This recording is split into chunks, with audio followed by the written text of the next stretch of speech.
Hello दोस्तों, स्वागत है आपका मेरे यूट्यूब चैनल में। अगर आपको मेरी वीडियो पसंद आती है तो लाइक करना ना भूलें और चैनल को सब्सक्राइब करें। लास्ट वीडियो में हमने अदर अलाउंसेस का एक क्वेश्चन किया और आज उसके कुछ बैलेंस पार्ट देखेंगे और अपने नेक्स्ट टॉपिक परक्विजिट्स का एक ब्रीफ इंट्रोडक्शन देखेंगे। चलिए स्टार्ट करते हैं आज अपना टॉपिक। देखिए, लास्ट वीडियो में हमने इलस्ट्रेशन नंबर 5 किया था, जिसमें कुछ स्पेशल कंपनसेटरी अलाउंसेस थे जो पर्सनल एक्सपेंसेस के लिए दिए जाते हैं। तो वो अपन ने पूरा कंप्लीट कर लिया था। तो उसके पहले का एक तो क्वेश्चन था जो अपन, देखिए यहाँ पे लिखा है, special allowances exclusively to be incurred in the performance of the duties of his office. मतलब एक एसएससी अपनी कंपनी में या फिर अपनी ऑफिस में जो भी एक्सपेंस इनकर कर रहे हैं तो उसके लिए जो अलाउंसेस मिलते हैं उसकी बात करें यहाँ पे अपन।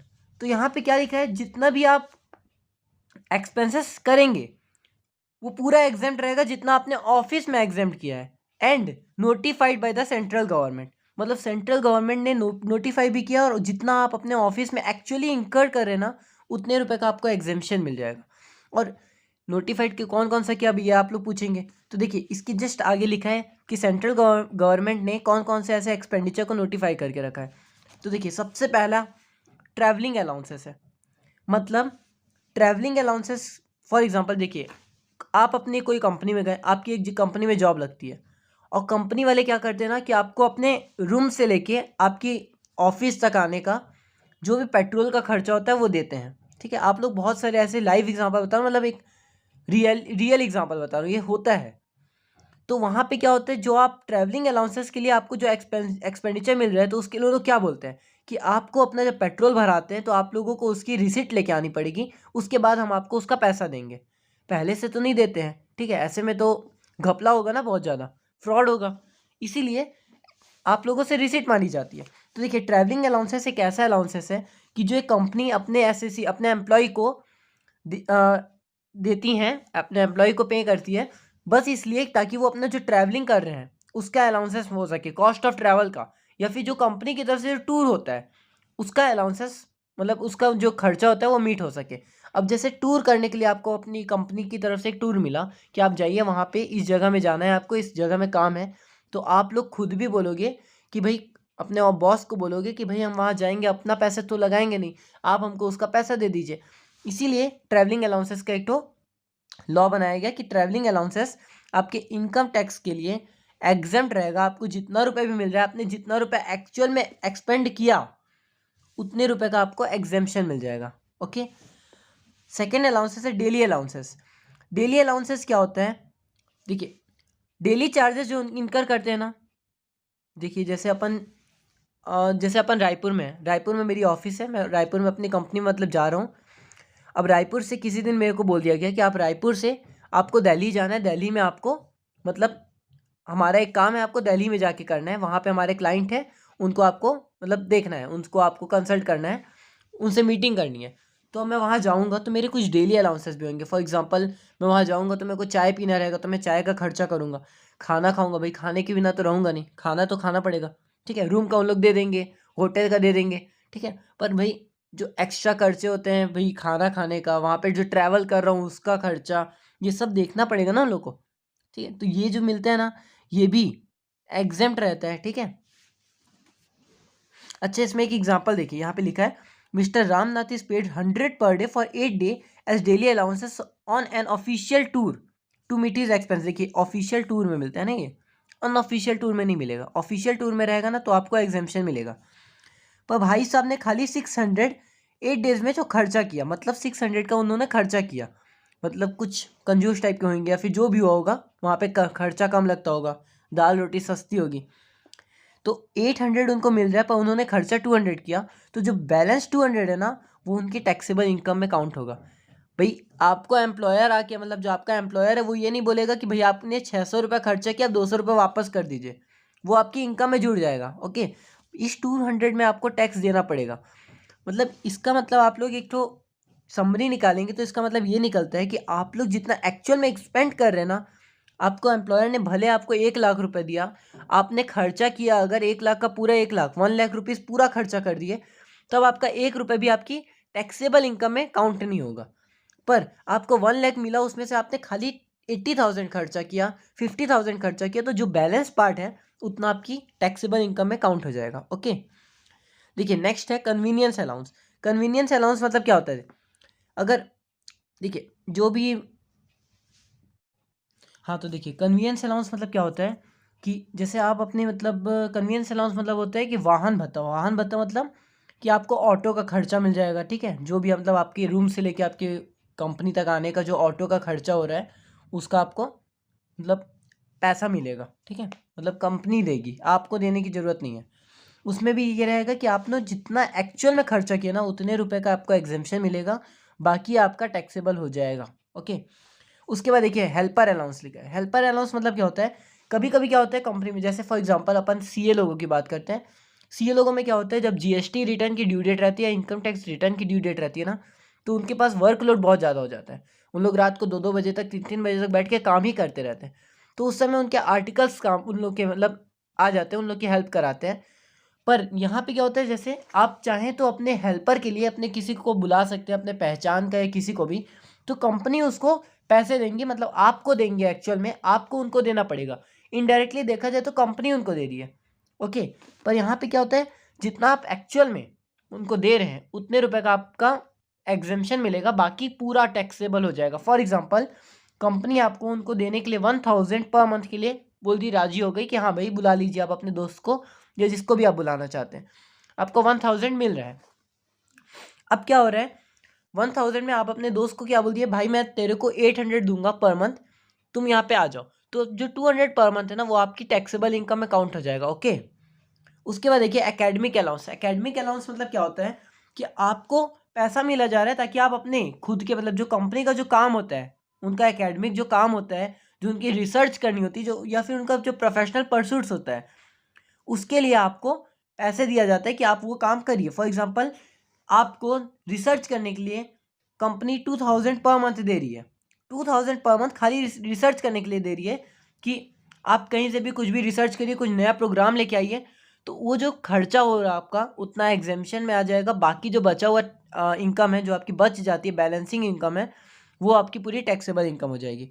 उसके बाद होता है यूनिफॉर्म अलाउंस। देखिए कंपनीज की ना यूनिफॉर्म भी होती है, ये तो पता ही होगा आप लोगों को। तो जो यूनिफॉर्म को मेंटेन करने का या फिर यूनिफॉर्म खरीदने का जो खर्चा होता है उसके लिए भी आपको पैसे मिले जाते हैं कि इतना आपका यूनिफॉर्म के लिए अलाउंसेस मिल रहे हैं, या आपके यूनिफॉर्म खरीदने के या फिर उसको मेंटेन करने के काम आएंगे, ताकि आप रोज रोज उस यूनिफॉर्म को अपने ऑफिशियल ड्यूटी के लिए पहन सकें। ओके, तो उसमें भी समझ लीजिए आप, सबसे बेस्ट एग्जांपल है, आपको कंपनी दी है 200 पर मंथ। अब आपको करवाना है खाली आयरन अपने कपड़ों में, तो आयरन करवाने का 200 तो नहीं लगेगा, मैक्सिमम 50 या फिर 100 लगेगा, तो बचा वो जो 100 है ना वो टैक्सेबल हो जाएगा। ओके, अब देखिए एक पॉइंट यहाँ पे अलग से लिखा है कि देखिए अगर कोई फॉरेन टेक्नीशियन आता है इंडिया में, ठीक है, कोई भी प्रोजेक्ट के लिए, और उसको लिविंग अलाउंसेस मिल रहा है, भले फिर वो डेली अलाउंस मतलब लिविंग अलाउंसेस भले उनको फॉरेन कंसर्न हो या फिर इंडियन कंसर्न हो, तो जो अमाउंट है वो एग्जेम्प्ट रहेगा। भले भाई साहब जो आ रहे हैं वो इंडिया में 183 डेज से ज़्यादा रह रहे हैं या फिर 182 डेज से ज़्यादा रह रहे हैं। अब ये यहाँ पे 182 डेज का मतलब क्या है, जो पीछे के चैप्टर्स पढ़ के आएंगे residential and resident and residential status, उसमें ये काम आता है। क्या होता है, अगर कोई भी फॉरेन सिटीजन हो या फिर कोई भी इंडिविजुअल इंडिया में अगर 182 डेज से ज़्यादा रहते हैं तो उसको रेसिडेंट सिटीजन कहा जाता है इंडिया का।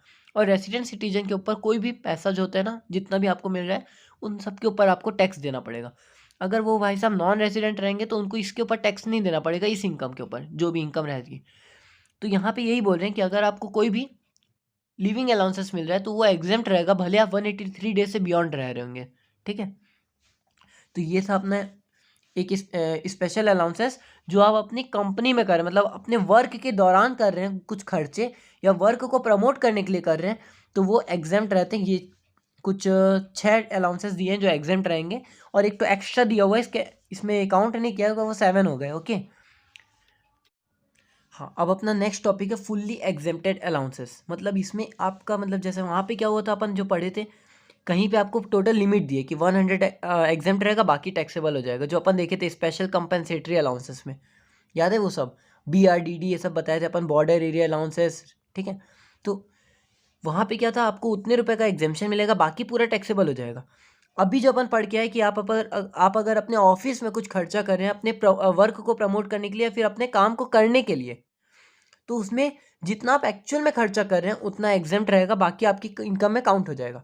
और ये क्या है कि फुल्ली एग्जेम्प्ट अलाउंसेस, मतलब कि अगर आपको आपकी कंपनी 1000 दे रही है और आपने खाली 100 खर्चा किया, तो भी पूरे आपको एग्जेम्पशन 1000 का मिलेगा, 1 रुपये भी एक्स्ट्रा, मतलब आपको टैक्स नहीं देना पड़ेगा। ठीक है, तो देखिए इसमें कौन कौन से हैं। फॉरेन अलाउंसेस, इसका नाम सुन के क्या लगता है कि फॉरेन की कंपनी कोई अपने को अलाउंस दे रही होगी, ना ना ना भाई, ऐसा नहीं है। ये क्या होता है, ये अलाउंसेस गवर्नमेंट जो होती है ना वो अपने इंडियन सिटीजन को पे करती है। क्या क्यों क्यों पेमेंट करती है, ताकि वो अपनी सर्विस एब्रॉड में रेंडर कर सके। मतलब समझ लीजिए कोई टीचर है, गवर्नमेंट टीचर है, उसको बोला गया कि आप जाइए यूएसए जाइए, वहाँ पे पढ़ाइए संस्कृत या फिर हिंदी, वहाँ पे इसकी डिमांड बहुत है। तो गवर्नमेंट उसको अलाउंसेस पेमेंट कर रही है कि आप जाइए वहाँ पे पढ़ाइए, तो उनको जो खर्चा के लिए अलाउंसेस मिल रहे हैं ना वो पूरे एग्जेम्प्ट हैं। ठीक है, बस शर्त ये होती है कि वो भाई साहब गवर्नमेंट एम्प्लॉय होने चाहिए और इंडियन सिटीजन होना चाहिए।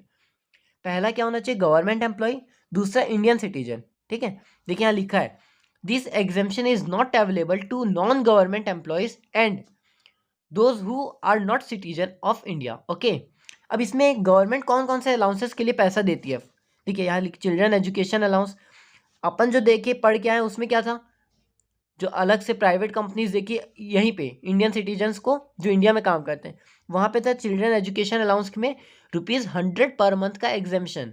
ओके, फिर था कार अलाउंसेस, और एक तो एंटरटेनमेंट अलाउंसेस एटसेट्रा।